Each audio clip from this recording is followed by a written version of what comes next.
আসসালামু আলাইকুম বন্ধুরা, তোমরা সকলে কেমন আছো? আশা করি অনেক ভালো আছো। আলহামদুলিল্লাহ আমরা কিন্তু সকলেই ভালো আছি।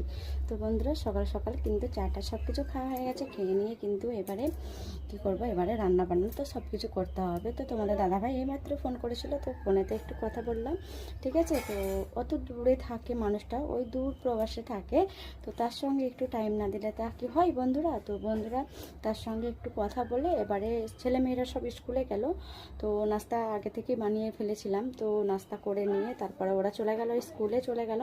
তো ঠিক আছে, এরপর আমি কিন্তু রান্না বান্না করব। তো একটু সকাল থেকে কিন্তু ব্লগটা আমি শুরু করতে পারিনি, তার কারণ হলো আমার ফোন মানে ধরার মতন কেউ ছিল না, ওরা টিউশনে চলে গেছিলো।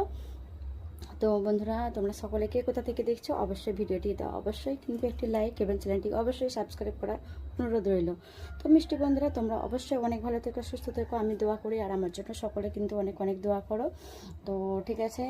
আর এখানে দেখতে পাচ্ছ বন্ধুরা, এখানে বসে কিন্তু চাটা সব খাওয়া হয়েছিল, কিন্তু এগুলো এখনও ঠিকঠাক হয় নাই, ঠিক আছে। তো এবারে দেখি কি রান্না বান্না হয়, তো সব সেগুলো রান্না বান্না করতে হবে। আর মেয়ে কিন্তু রেডি হয়ে গেছে, ছেলেগুলো কিন্তু চলে গেছে স্কুলে যাওয়ার জন্য, ঠিক আছে। আর মেয়ে শুধু আছে, মেয়ের একটু পরে মানে ক্লাস টেস্ট পরীক্ষা হচ্ছে, তো সেই জন্য মেয়ে যাবে এবারে। তো ঠিক আছে, যাই হোক, মেয়ে একটু পড়াশোনা করছিল, তো পড়াশোনা করে এইমাত্র উঠলো, ঠিক আছে। পড়াশোনা করে উঠে তো এবারে যাবে, ঠিক আছে। তো চলো বন্ধুরা, দেখতে থাকো, সঙ্গে থাকো, পাশে থাকো। আর তো কালকে তো বললাম মিনি ব্লগে, কালকে বললাম তো আমাদের গ্যাস তো বাড়ন্ত হয়ে গেছে, শেষ হয়ে গেছে, তো কি করব। তো গ্যাসটা তো এখনও আসে না, কিন্তু চুলাতেই আমাকে রান্না করতে হবে। তো চলো বন্ধুরা, চুলাতে রান্না করতে হবে, কারণ এই রোদ্রুতে এই গরমেতে চুলাতে রান্না করলে যে কি হয়, তো যারা রান্না করে তারাই কিন্তু বোঝে, ঠিক আছে।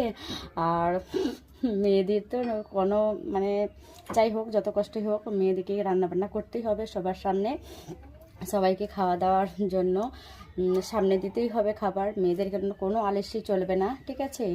আর সবাই ভাবে যে মেয়েরা হয়তো বাড়িতে থাকে, তাদের কোনো কাজই নেই, তাদের কোনো কিছু নেই, তারা আরামায়েশে থাকে। আর মেয়েরা যে কি আরামায়েশে থাকে সেটা একমাত্র মেয়েরাই বোঝে, ঠিক আছে বন্ধুরা। তো মেয়েদের হ্যান ত্যান এই কাজ সেই কাজ করতে করতে কিন্তু সময় চলে যায়, সময় বয়ে যায়। আর মেয়েদের কিন্তু অনেক কাজ, ঠিক আছে। তো বাড়ির সামলানো, বাচ্চা সামলানো, তারপর মানে নামাজ কোরআন সব কিছু করতে হয়, সেই সকাল থেকে উঠে আর সেই রাত মানে 12টা পর্যন্ত মেয়েদেরকে একই মানে বিনা চাকরিতে কিন্তু বিনা বেতনে মানে তাদের দিনটা এরকমভাবেই পার হয়। তো বন্ধুরা, ঠিক বলেছি তো? অবশ্যই কমেন্ট করে জানাবে কেমন।